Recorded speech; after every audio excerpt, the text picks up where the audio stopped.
Nanny Lauren exposed Meg goes to LA 3 times a week to Sergeys hotel chain. She paid house rent by dirty ways.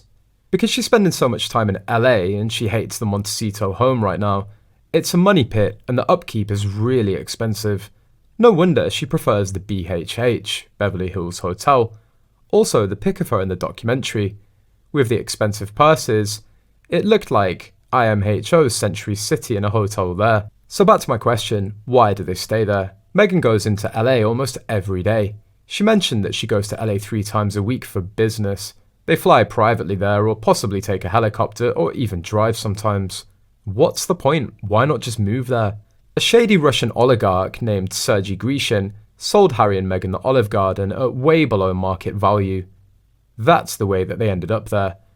The Russian banking tycoon who sold Harry and Meghan the California dream home left his girlfriend fearing for her life following a series of terrifying threats, she claims. So-called Scarface oligarch Sergey Grishin, 54, who the royal couple paid $14,600,000 for his luxury mansion in June, is accused of issuing a series of chilling threats to his former lover, Ekaterina Loginova, 30 when she left him, which included getting her jailed, making her child an orphan. To flee is not a solution because I'll be looking for you always and everywhere, he's said to have told the glamour model in a terrifying video. In other messages she received, she said, "You'll be literally ripped into pieces."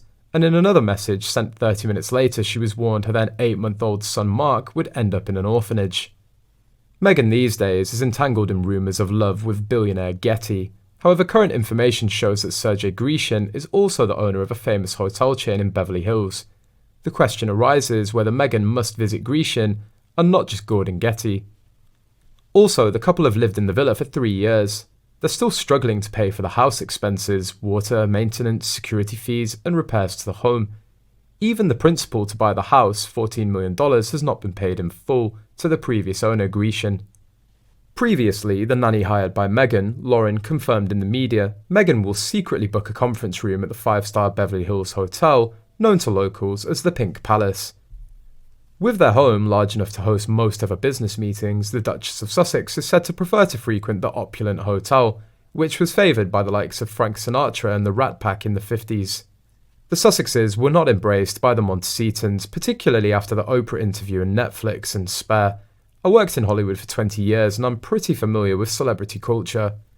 They may have pulled off this sideshow had they stuck with the royal family for a few more years, had they kept their mouths shut, had they behaved with some dignity and followed the guidance of PR experts and advisors.